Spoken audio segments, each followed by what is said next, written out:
জিন ভূতের রাজ্যে তোমাকে স্বাগতম। আমি মাইশাস টাইনি ওয়ার্ল্ড। আজকের গল্পটা তাহলে শুরু করা যাক। সেদিন ছিল অমাবস্যার রাত। চারদিকে জমাট বাঁধা অন্ধকার। বিরাট মাঠের এক কোণে আমরা তিনজন আড্ডা দিচ্ছি। পাশের জনের একটা লাইটার আর ঘড়ি ছাড়া আমাদের আর কিছুই নেই। লাইটারের আলো জ্বালিয়ে ঘড়িতে দেখলাম রাত 2:13 অবশিষ্ট। তাই আর দেরি না করে বাসার দিকে অগ্রসর হতে লাগলাম। ফাঁকা রাস্তা, আমরা সবাই চুপচাপ। আমাদের চলার শব্দ আর দূর থেকে আসা ভো ভো শব্দ বাদে আর কিছুই শোনা যাচ্ছে না। চোখ গেল রাস্তার পাশে বড় বট গাছটির ডালে। উজ্জ্বল দুটো চোখ বাদে ডালটিতে আর কিছুই দেখা যাচ্ছে না। চোখ দুটোর দৃষ্টি যেন আমাদের লক্ষ্য করে। ভয়ে ও উৎসাহে ক্ষণিকক্ষণ দাঁড়িয়ে কিছুক্ষণ তা লক্ষ্য করলাম। আবার সবাই চুপচাপ হেঁটে যাচ্ছি। হেমন্ত শুরুতে হালকা কুয়াশা ধরেছে। হিম হিম বাতাসে হাঁটতে ভালোই লাগছে। পাশে ফিরে দেখলাম সাইফ এবং সাইম আমার সাথে নেই।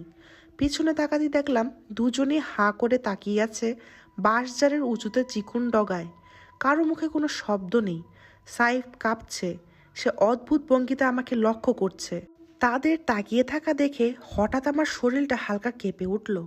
সাইম বিড়বিড় করে দোয়া পড়া শুরু করেছে। বাঁশের ডগায় কি যেন নড়ছে, অনেকটা রক্তাক্ত দেহের মতো। বলেই সাহিব বাঁশের ডগার দিকে হাত তুলে দেখালো। ঘন অন্ধকারে কিছুই দেখছি না, কিছুই নেই বলে মনে হলো। সাইফ শক্ত করে আমার হাতের উষ্ণ বাহু জড়িয়ে ধরে। মুখ দিয়ে কোনো আওয়াজ বের হচ্ছে না। দূর থেকে পেঁচার ডাক কানে আসলো। দু একটা জোনাকি উড়ে বেড়াচ্ছে। বাতাসে বাঁশঝাড়ে কিছু নড়ে ওঠার শব্দ পেলাম। সাইফ উপরের দিকে তাকিয়ে আবার মৃদু চিৎকার করে আমাকে চেপে ধরেছে। তার ভারী নিঃশ্বাস গায়ে লাগলো। শরীরটাও ঠান্ডা হয়ে এসেছে। তিনজনের মধ্যে ভয় আর ভয়। ভয়ার্ত দৃষ্টিতে উপরে তাকিয়ে আবার কিছুই দেখতে পাইনি। তাহলে এরা কি দেখতে পাচ্ছে? সাইম হঠাৎ চিৎকার করে চোখ মেলে আমার দিকে তাকিয়ে আছে। রক্ত, রক্ত, কোথায় রক্ত? আবার হাতটা নিয়ে তার মুখের মধ্যে লাগালো। বেজা বেজা স্পর্শ পেতে শরীরটা কেঁপে উঠেছে। হৃদস্পন্দন ধীরে ধীরে বাড়ছে। কেউ কাউকে কিছু বলতে হয়নি। তিনজনই একসাথে সামনের দিকে দৌড়াচ্ছি। সমস্ত শক্তি দিয়ে এগিয়ে যাচ্ছি। হঠাৎ থেমে সাইফ উপরের দিকে হাত তুলে দেখালো। রক্তাক্ত দেহটা আমাদের সাথেই দৌড়াচ্ছে। এবার উপরে তাকে কিছুই দেখতে পাইনি। দুজনেই দেখছে, আমি দেখতে পাচ্ছি না কেন? রক্ত, আবার হাতের উপর রক্ত ঝরে পড়েছে। সবাই নিরুপায়। সাইম বলল, নিয়ত করো, আমরা তাহাজ্জুদ পড়তে যাচ্ছি। যদি শেষ হয়ে যায়, কিয়ামতের দিন সব কাজের হিসাব নেওয়া হবে। তখন কিভাবে শেষ হয়েছে জিজ্ঞেস করলে বলবো তাহাজ্জুদ পড়তে যাওয়ার সময় শেষ হয়ে গিয়েছিলাম। যৌক্তিক মনে করে নিয়ত করে ফেললাম। কেউ আর কোনো শব্দ করলাম না।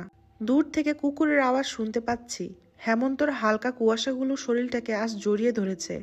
একটু দূরেই একটা ঘর থেকে জানলা দিয়ে আলো বেরোয় আসছে।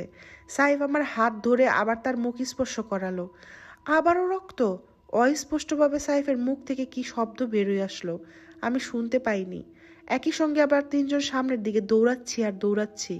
মুখ দিয়ে কোনো আওয়াজ বেরোচ্ছে না। শক্তি হারিয়ে ফেলেছি। কিসের সাথে হোঁচট খেয়ে হুমড়ি খেয়ে মাটিতে পড়েছি। এরপর নিজেকে পরদিন হাসপাতালের বিছানায় আবিষ্কার করলাম। ডাক্তার জানালো হাতের হাড় আর মাথার কিছুটা চোট পেয়েছি। খুব শীঘ্রই সুস্থ হয়ে উঠব। সুস্থ হলাম তার ঠিক 3 দিন পর। সাইফ আর সাইম আমাকে দেখতে এসেছে। ওরা জানালো সেদিন রাতের বাঁশের ডগায় তারাও আমার মতো কিছুই দেখেনি। আমাকে ভয় দেখানোর জন্য পরিকল্পনা করে তারা বিষয়টা সাজিয়েছে। সাইফের মুখে পানির মতো যা রক্ত মনে করেছিলাম তা হলো সাইফের লাগানো থুতু, যা আমি অন্ধকারে খেয়াল করিনি বলে রক্ত বলে ধোঁকা দিয়েছে।